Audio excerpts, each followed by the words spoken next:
Sarah Michelle Gellar is shocked that people want male superheroes, saying, quote, "It's a very backwards way of thinking. It's like these people don't understand that men and women are different and do different things." Like, let me just say this, okay, to trigger all the feminists right as we get started. Men tend not to cry, women tend to cry. And don't ask me why. That's just the way it is. Okay. I was reading about this. Men cry on average once a year. Women cry on average once a month. I don't know if that statistic is true. I can only tell you I can't remember the last time I cried. Maybe I was tearing up doing a YouTube video talking about a friend who betrayed me. But I wouldn't say I bawled my eyes out. But I'll definitely say, like, maybe once a year does make sense for a dude. I don't know. I don't really have anything to cry about. But I see women cry all the time. I got no issue with crying. I don't think crying is a problem. People can cry if they feel like crying, male or female. But I'm pointing this out simply to say, maybe there is something different about biological males and females, which results in both of them wanting to see male superheroes. Maybe it's that women like watching men save the day and be strong, and men aspire to be strong and save the day. Now, I think you can do female superheroes just fine.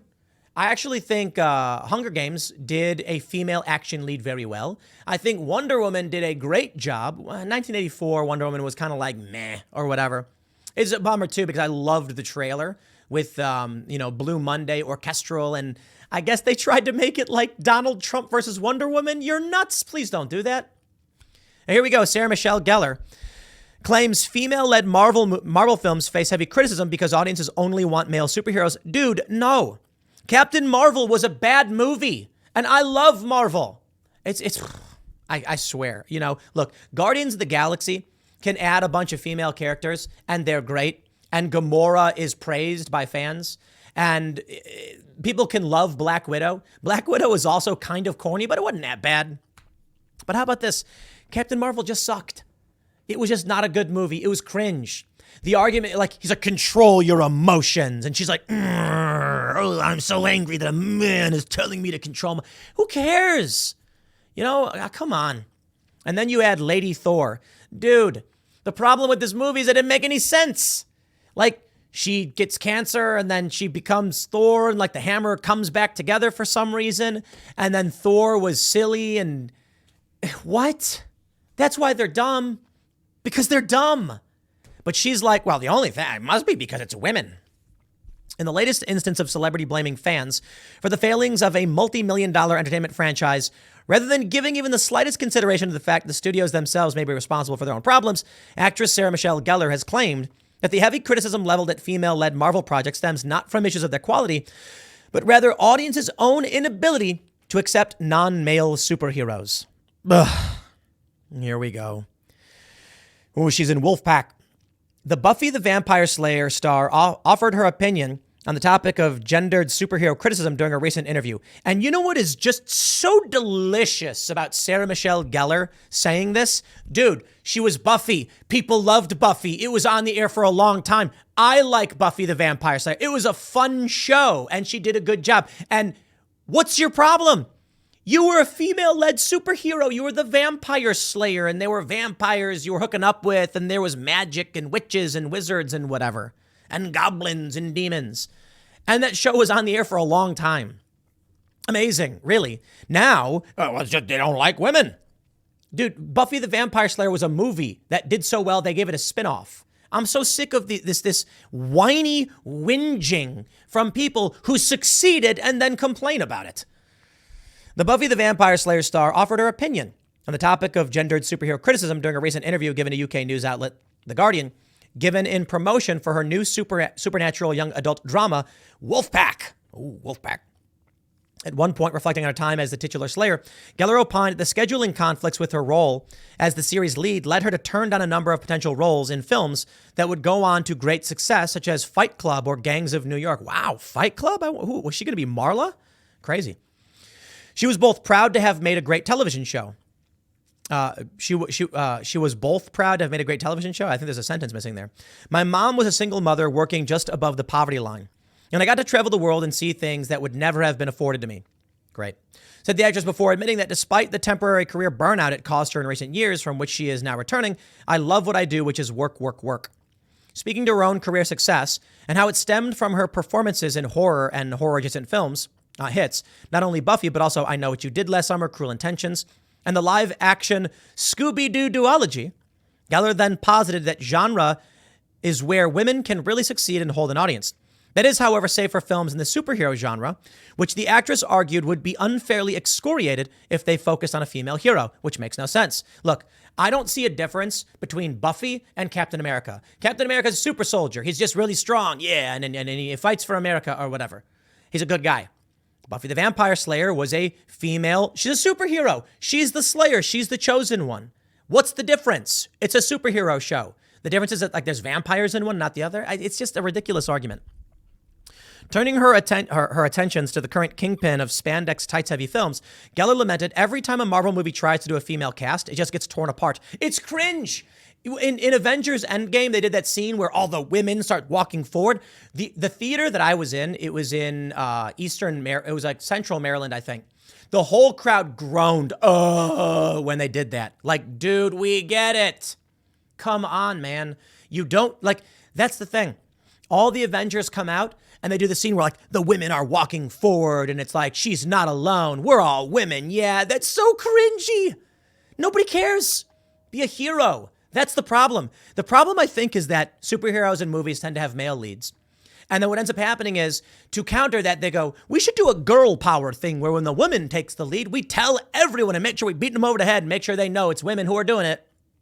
They don't do that with men. Imagine if it was like a bunch of guys walked up and they went, the boys are here. Yeah. And then they like ran forward and high-fived. People would be like, yo, that's the cringiest thing I've ever seen. This is what they do with women. That's why it's cringy. And they write bad movies because, like, with Captain Marvel, they tried making it about this female experience, I guess, where it's like in the beginning she's fighting and then she uses her powers to blast Jude Law. And he's like, control your emotions. You're so emotional. And it's like, oh, okay, we get it. She's a woman and you're calling her emotional. Congratulations on making bad movies. Here she goes. She says, unfortunately, audiences weren't as accepting. There's still this mentality of the male superhero. This is a very backwards way of thinking. It's just not true. Oh, look, here's Captain Marvel.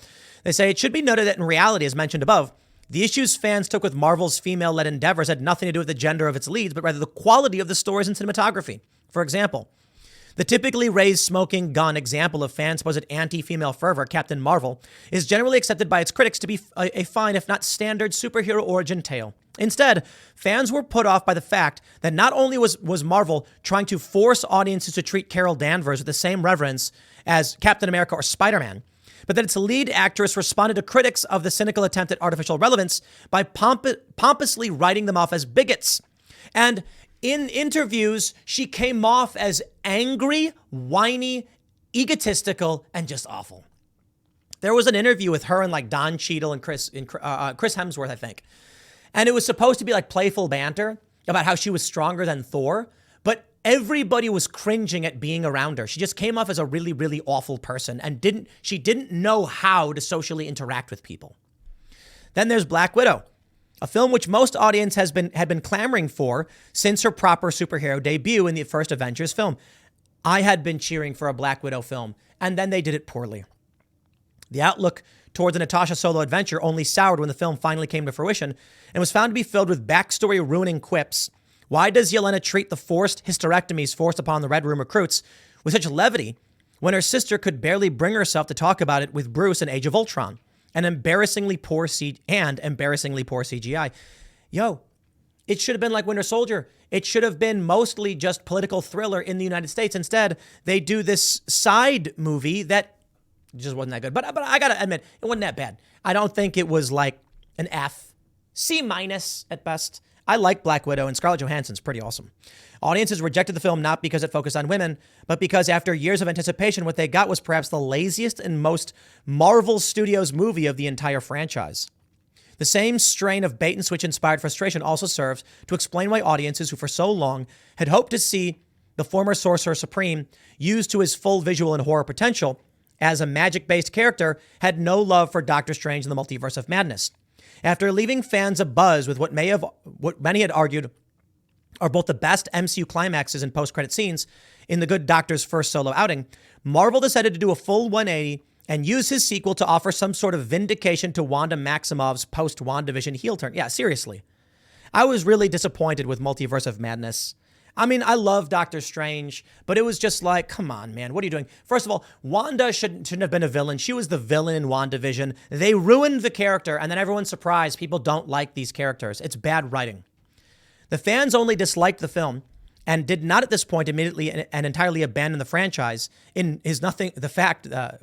you need to write this. It's nothing short of a miracle. Look, then we get Thor. Okay, then we get Thor. It made no sense why Natalie Portman became Thor. It was just silly and forced.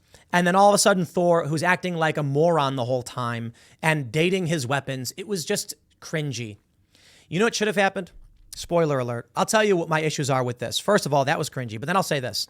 In the end, you have, I even forgot the guy's name, the bad guy. He's wielding that dark sword or whatever, and he wants to kill all gods because his daughter died and the gods mocked him. Finally, in the end, he's about to wish to eternity, a celestial being, to wipe out all the gods, and Thor's like, don't do it! Think about your daughter! And then he's like, I wish for my daughter. Let me fix the whole movie out right.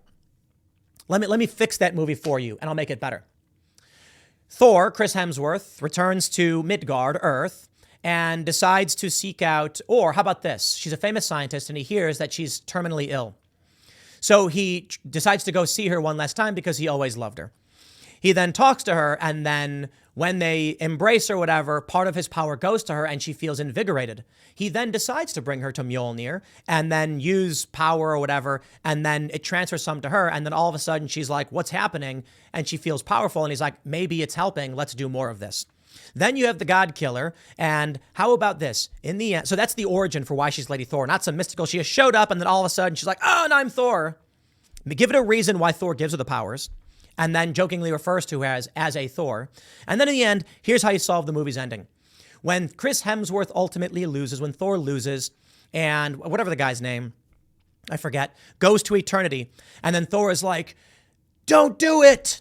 He turns and says, you never knew and you never understood why I wanted so bad to meet eternity. And then he turns and wishes his daughter back to life. And then the revelation for the film is that he never cared about the gods. He never held a grudge. He just needed the power of Stormbreaker to get his daughter back. And it would have been a tremendously epic ending, in my opinion.